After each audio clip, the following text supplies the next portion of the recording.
in case of the translations that you don't know the language of, original language of. But one of the things that always bothered me in Polish poetry, which was so popular and important for a young man reading Polish poetry, trying to establish some sort of tradition for oneself, was the fact that so many poets, so much of it was parabolic. And the parabolic sort of tended to embody itself in things which were instantly supposed to be more meaningful than the actual object. The object was only meaningful as much as it meant something more and something else, which was representing the parallel work a little bit. So gradually I was trying to avoid that, and but at the same time the idea that you can write about the details of whatever, not necessarily everyday life, but any detail is good, I think, if it works. So whether it is your own detail, whether it is someone else's detail, it doesn't matter, as long as it has a way to transcend itself, and as long as it has a way to exceed somewhat the local and becomes a little bit more universal, that's great. The division seems to me in Polish writing quite strong even today. And there are very few poets who could have been my models in Poland back then, who I gradually came to discover for myself.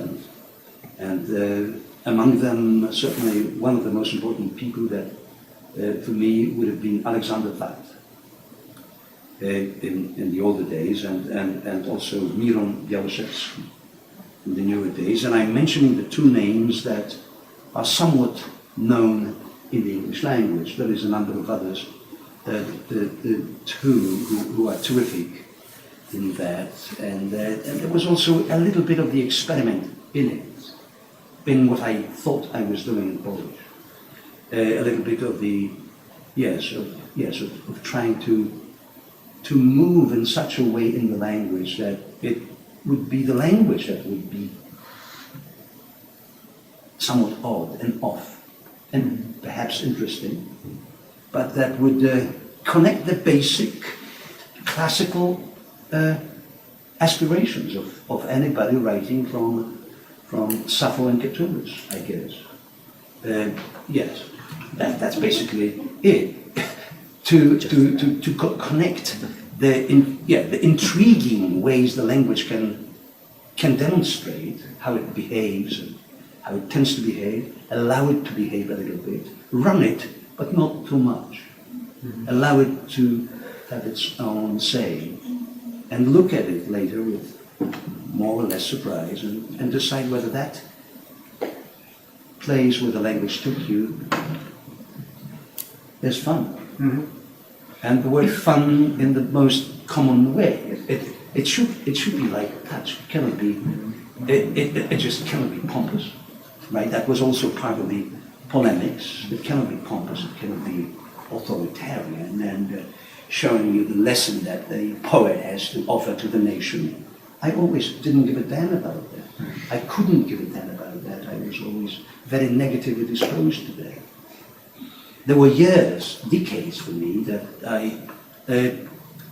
I felt completely off and completely odd because of that. Today, because it seems that all of a sudden the cheeks full of air, as it were, are less popular. Younger poets looked at some of my writing with some interest, it seems. Am I answering your question? Of course. Do you feel, I mean, it's interesting, I mean, your career began in the mid-1970s, at least with your... In the mid-17th century. In the mid-17th century, 1777. to be exact, with your first book. Yeah. And has continued through the whole 19th century of martial law and into the post-communist era. Days. Days, Yeah. yes, which we call it. Yeah. Have you found, I mean, when I think about the 70s, and especially the 80s in Poland, I think a lot about a resurgence of a kind of neo-romantic discourse, which tends to rear its head in some good ways, but I think in many bad ways too, periodically in the culture. I'm wondering if your own poetic has changed in response to this, and this kind of cheeks full of air over time, like since you began writing, and if you find that you write differently now in response to even your own reception in Poland, which, as you mentioned, there are younger poets who are now reading your work. I'm not sure if you actually said that, but there are in fact younger poets who are reading your work and drawing inspiration from it. I'm just wondering if in some ways your own work has changed, or if you notice a change in your own work in response to these larger frames. Well, the larger frame in the late 70s, maybe not that much, but especially in the early 80s, when the martial law was the political and social fact of life for quite a few years, generated the type of writing in Polish that you could predict. It was so predictable. It was so over-politicized in a rather boring way most of the time. When you can predict something that way, when you know, when you have a friend who writes poetry and you know what his next poem is going to be more or less, that's a bit much. So it certainly influenced me that way. That particular frame of what the law of poetry should be. And I guess otherwise I was probably also reading quite a bit of those who I was looking for examples who could confirm my bad instincts and myself as a bad boy. The Polish letters, and I found some examples in Ireland. I was carefully reading some Irish poets who I thought were living, as Alvarez put it memorably, under pressure. Not quite oppression, under pressure. That was the strange about it. And were able to speak about that so indirectly that was interesting. That was one sort of part of my modeling myself, not really modeling, but sort of getting confirmation, a real bar mitzvah, so to say, back then. And then I switched to American poetry quite a bit, and I found so many interesting poets confirming my bad instincts and the light touch that is necessary to preserve sanity. Alexander Watt, whom I mentioned earlier, is such a great example to me because he began as a Dada poet in 1920 and never lost that Dada sense and light touch, even in his most really tragic poems that he wrote in the Gulag, because he spent the war and the few years later on this other side of the border, on the east, in the east. So that was such a great example to see Watt making fun of himself and joking, even in the poems that you would not expect him to write, but he never lost that. And I mean, he's so moving because of that. So yes, you want to be moving, you want to be fun, you want to be light touch, you want to be serious, you want to transcend, you want to have all those things, and you want to be specific, because you cannot achieve, I don't think, anything of anything of that aspiration if you are not specific. Yes. So I'm sort of coming back to your question about that poem, Hygiene, which in fact was quite a polemical poem back in those days. To sort of question and make fun of the word we as this collective concept so openly, and so that is basically make a statement against your make an aesthetic statement against your political friends. Was something that needed a little bit of determination. And I'm not praising myself for it. I didn't mean that. When I say that this is a specific moment in that poem that probably it doesn't sound that way, it just probably sounds funny, a little bit funny. If funny is the word, not to undermine. Why don't we undermine funny? Let's undermine funny.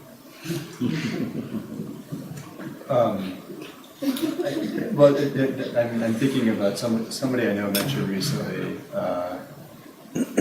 Somebody said, "Oh, that's really funny," and they said, "Oh, what do you mean, funny, or funny bone, funny?" And there's a sense of like, the funny bone is actually kind of not funny at all.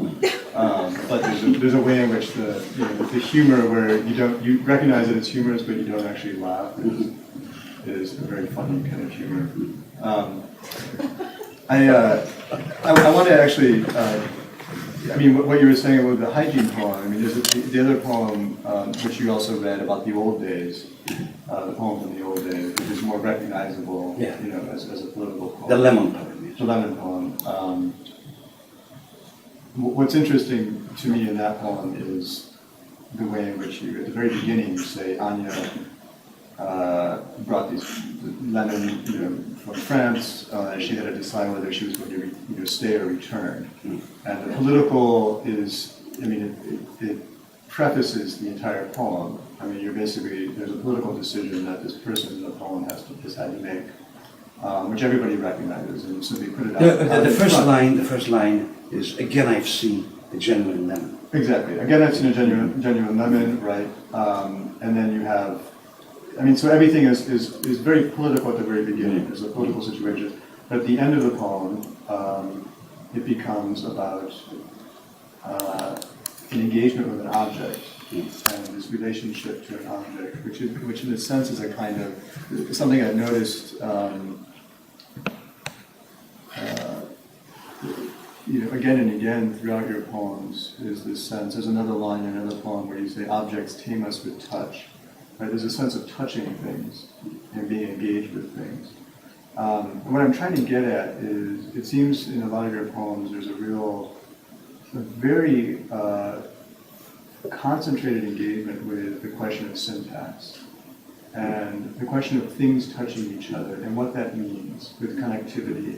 I'm thinking about the first poem you read about the carnival and the sense of things, all these different things happening in this sort of very light syntax of events, of one thing happening and another thing happening. Maybe I'm just completely misreading this, but perhaps you could talk a little bit about that.